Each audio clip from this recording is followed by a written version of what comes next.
Hello and welcome to the Comic Cave. I'm Ramsey, aka Captain Away, and today I'm looking at the 2005 to 2006 event story, Spider-Man: The Other, Evolve or Die. That last part's not technically part of the title, but it's always there, so I included it. It all started with J. Michael Straczynski. Whatever your opinion of him may be, and quite probably if it's a bad opinion, it's because you read Sin's Past, it is hard to argue that he in many ways revitalized Spider-Man. Just me speaking personally, I can't think of another creator who has had as long-lasting and impactful of a presence on Spider-Man since maybe Gary Conway and Gil Kane, and more than probably any creative team since, though Dan Slott definitely tried. And that's not to say other creative teams aren't worthy of notice or didn't have runs that were just as good if not better. But after the conflicted reaction to the Clone Saga and the comics collapse of the 90s, Spider-Man, as well as the rest of the Marvel heroes, all dropped into a steep decline in sales. The Marvel Knights line of comics helped to revive the company, like MK Black Panther that I covered my first year of the channel, and so did the Ultimate Comics. Spider-Man in particular, though, really came back to life under JMS. In the years between, say, Maximum Carnage and the start of Straczynski's run, Peter Parker had learned he was a clone, not the original, then later learned he really was the original, had a child with his wife MJ, had the child taken away from him and then completely forgotten about, broke up with MJ, lost his aunt, had her come back to life again, and had one of his worst enemies, Norman Osborn, return to life and buy out the Daily Bugle where Peter worked. Typical for that old Parker luck, things weren't going super well for Pete. Under JMS though, the comic began to feel like classic Spider-Man again. It got Peter back with MJ, and an entirely new mythology would be introduced based around a man named Ezekiel and the concept of the Spider Totem. I'll need to cover JMS's entire run at some point, but for now I'll mostly just try to clarify this. That the Spider Totem is essentially this idea that there's this sort of multiversal spider god that grants the powers of a spider to one person in every universe. Or perhaps more accurately, certain people in every universe, because, you know, the main Marvel universe has like 30. But as in nature, everything has its natural predator, and for the Spider Totems, that came in the form of Morlun the vampire.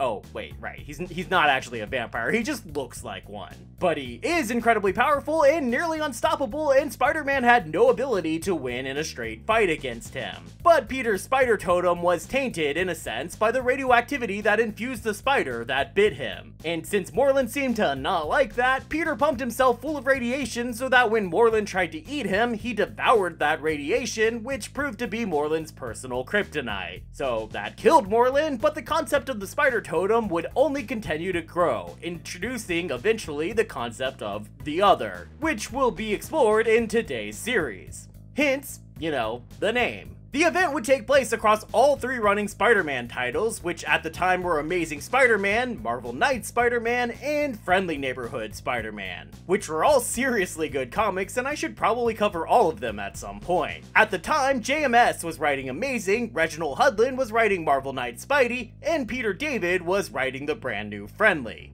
Technically. For this story though, they divided it up a little weird, with David writing the first chapters in each title, Hudlin writing the second chapter, and JMS writing the third, before they each returned to their own title for the fourth chapter. But with the regular artist for each book continuing on as normal. I honestly can't think of another time that a crossover has done something like that, so already it's a bit unique. But I don't want to get too ahead of myself here. This is still the intro after all, so maybe it's time we open this book and take this away.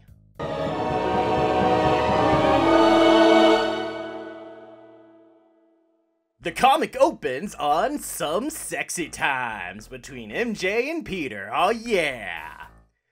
Okay, actually it opens on Peter telling MJ about a weird-ass dream he's been having, but I'm trying to get straight to the good stuff, if you know what I mean. Besides, he's telling her this thing about this dream while they're getting it on.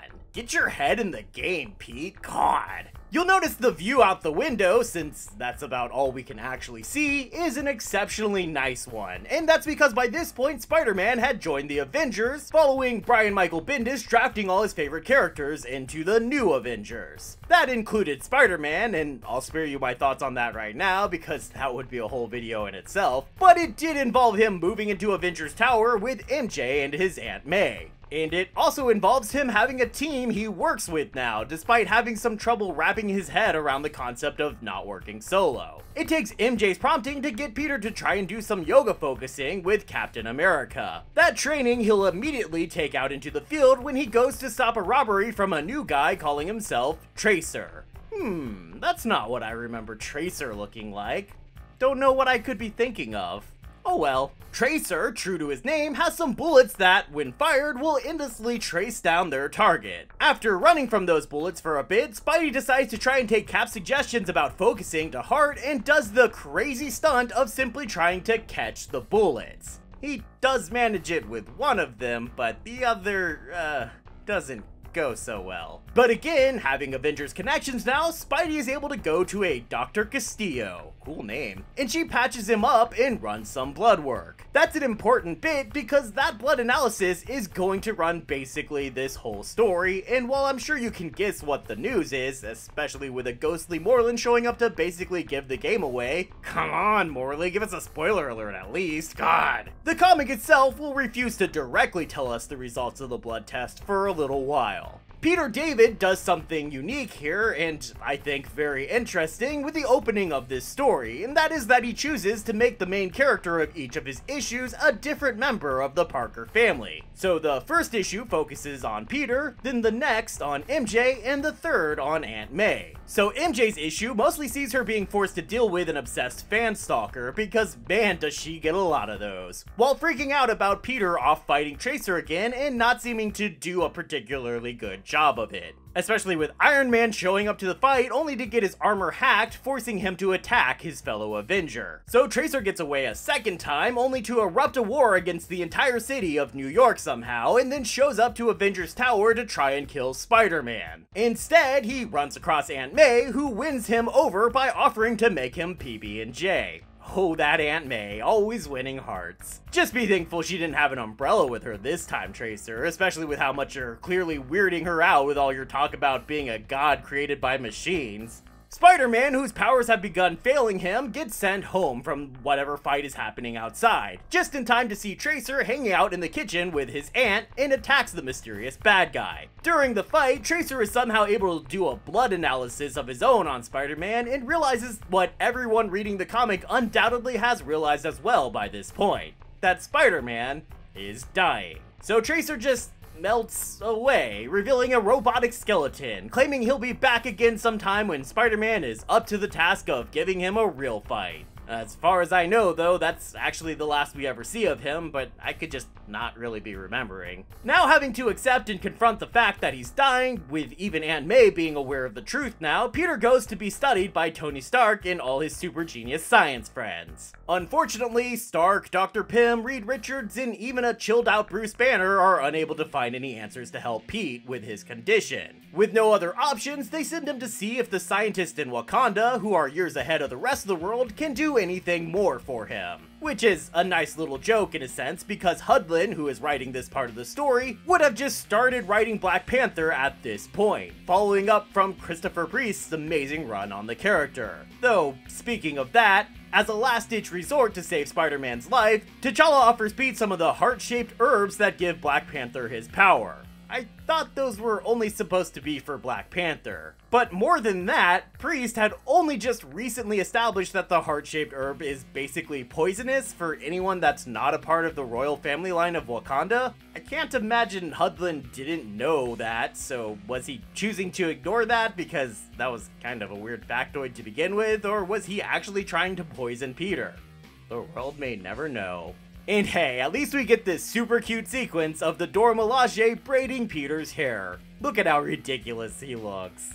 love it. The Wakandan scientists aren't able to do anything for Peter either though, and so as a final attempt at a Hail Mary, Peter goes to Doctor Strange, only to be told in no uncertain terms that he is, in fact, going to die. So, done with attempting to find a cure, Peter decides to spend a little time with family. But, you know, in the mighty Marvel manner. So this involves getting Aunt May and Mary Jane dressed up in Iron Man's classic armor so they can break into Doctor Doom's castle in Latveria in order to use his time machine to travel back in time to the day Peter's parents dropped young Pete off at Uncle Ben's and Aunt May's house before disappearing out of Peter's life forever. Following that, Pete takes MJ out on a special vacation into outer space so they can view the Earth from orbit. That's pretty cool, I'll admit, but you know, probably if you just focused more during sex, she'd be pretty cool with that too. You know, just a thought. What I love about all these issues so far, though, is how they quickly flow through the 5 stages of grief. First, there was denial and Pete not wanting to tell anyone, even MJ and Aunt May. Then there was anger and the way he yelled at Aunt May for basically no reason, argued with Wolverine when he was just trying to help, and raged at Tracer when he found him in Avengers Tower. Then there was the bargaining, where Peter went to all the greatest experts in the world looking for a cure.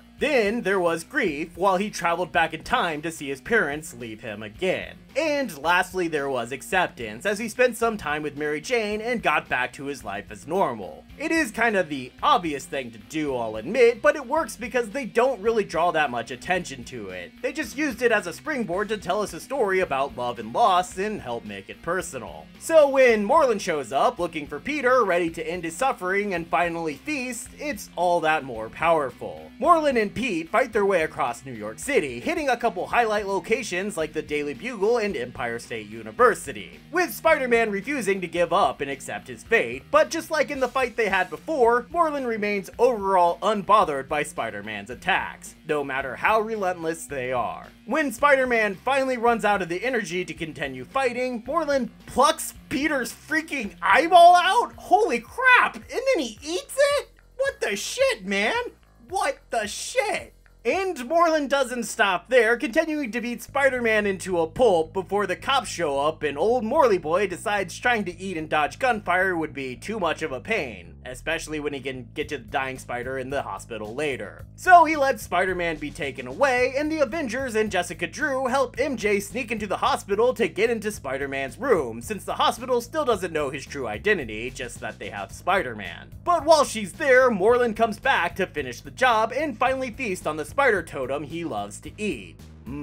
Spider totems. Sounds like a breakfast cereal. MJ tries to stop the spider vampire from devouring her husband, and so he turns his attention to her. This causes Peter to wake up, in a sense, but he seems to be some kind of spider monster now instead of his regular human self. He even grows stingers that allow him to pin Moreland's arms to the ground before he, I guess, eats Moreland's head? Is what the narration is suggesting? Though it does still look pretty intact to me when Moreland says that this isn't how things were supposed to go, and then melts away in a swirl of cosmic purple dust. With that, Peter reverts more or less back to his normal self and falls over dead. Iron Man, brought running by Mary Jane screaming when Peter went full cannibal on Moreland, immediately grabs up Peter's body and flees the hospital with it. There's then an entire issue of Mary Jane and Aunt May, mostly MJ though, mourning Peter's death and trying to decide what they're going to do. Tony talks frankly with MJ about ways to mutilate Peter's body so they can fake his death as having occurred somewhere else in order to protect Peter's secret identity. Because he knows just how important it is to keep superheroes' identity secret in order to protect the people that they loved.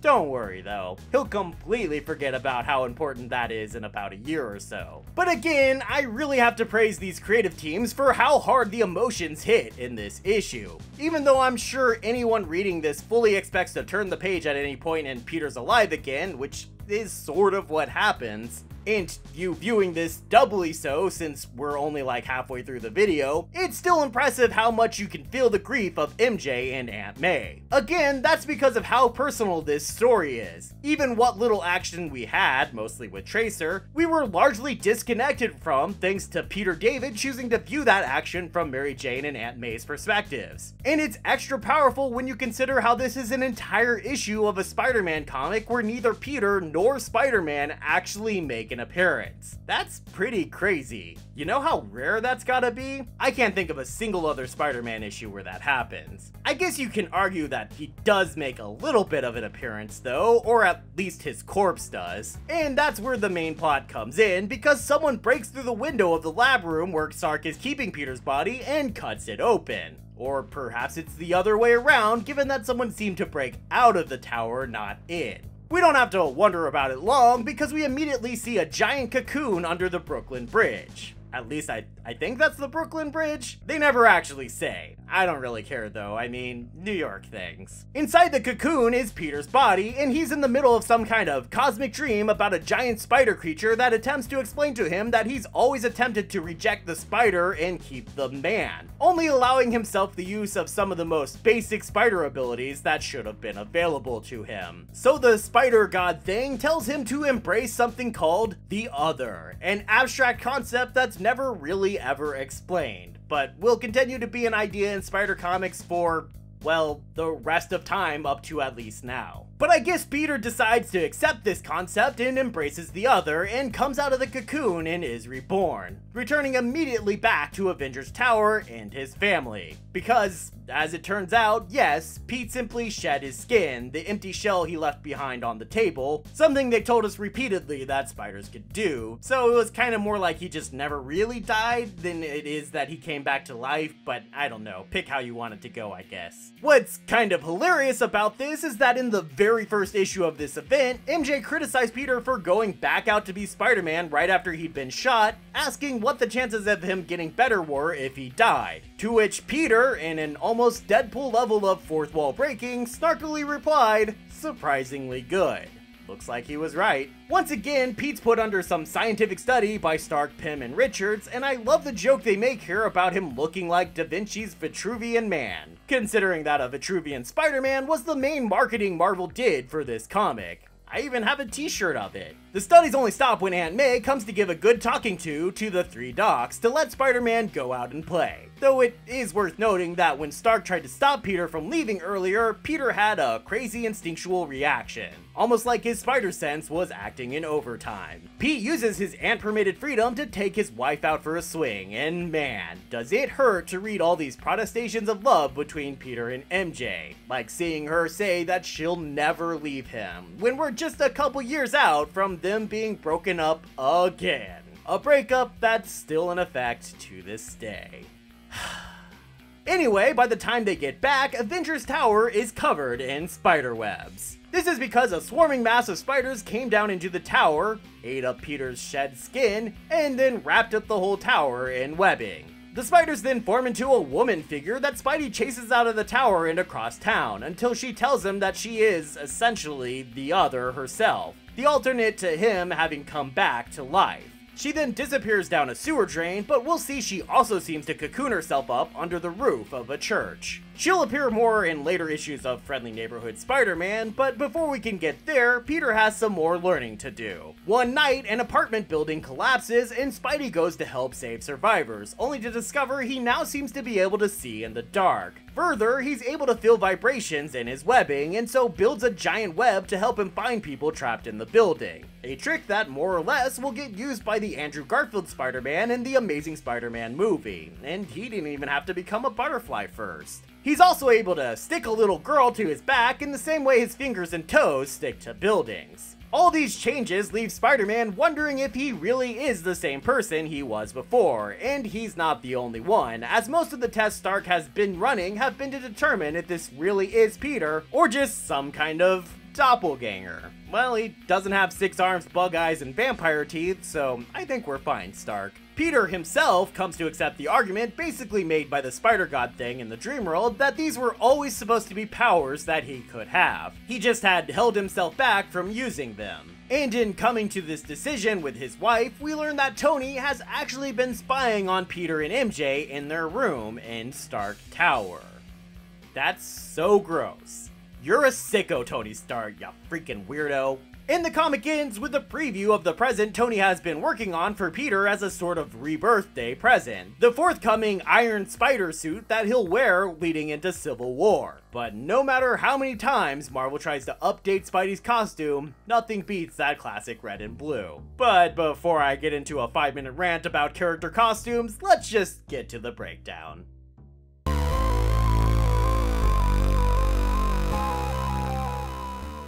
I remember having pretty mixed feelings to this comic when it was coming out, and I can kind of see why. I personally was excited for Peter David's new Spider-Man comic for one, but he ended up writing only one of the first 3 issues because of this crossover, and that seemed really weird at the time. What's also weird is that they don't explain what kills Peter. Something vague about the radiation, which is why they bring in Bruce Banner, maybe from the spider bite, maybe from his first fight with Morlun, I don't know. Also, so much of this story is just Peter being tested on in labs, to the point that I still have trouble remembering which parts of it come from which half of the story. It also just kind of rambles a bit. There's no real clear beginning or end to this supposed story. The main concept, Peter's coming death followed up by his unexpected rebirth, isn't even really a clear part of the story until issue 4. And after he's reborn, he's just kind of wandering around for unclear reasons until they seem to somewhat randomly decide that the story is over and it just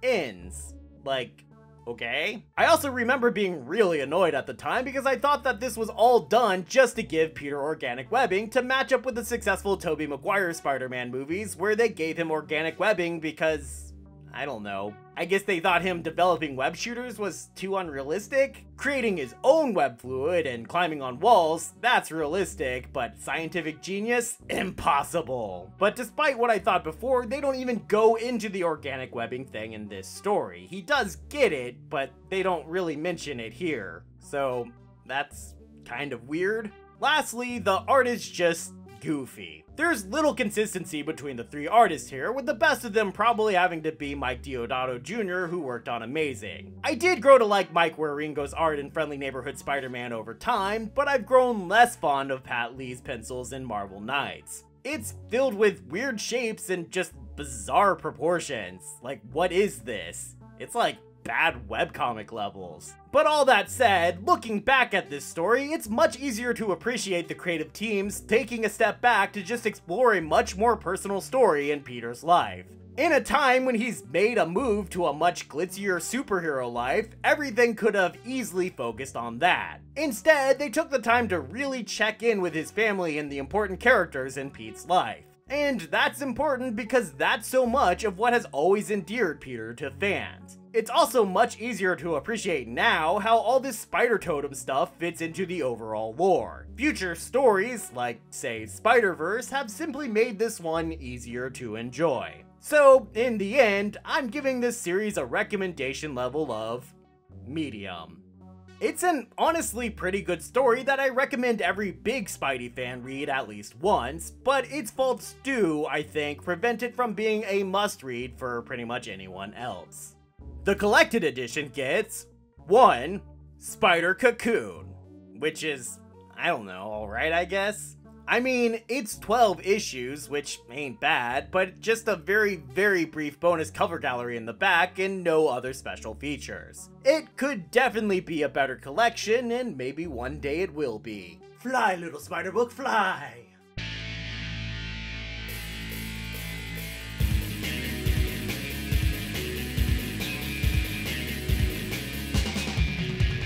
Thanks everybody for watching. That should be the end of my Spider-Man videos for right now. For the rest of October, I should be covering some spooky stuff, and that's gonna be fun. So if you like this video, or if you're looking forward to that, or if you're just generally a good person, then do make sure to click the like and subscribe buttons, because that will really help me out. And it'll help you out, because then you can make sure to be here next time, and I hope to see you then, right here, in the Comic Cave.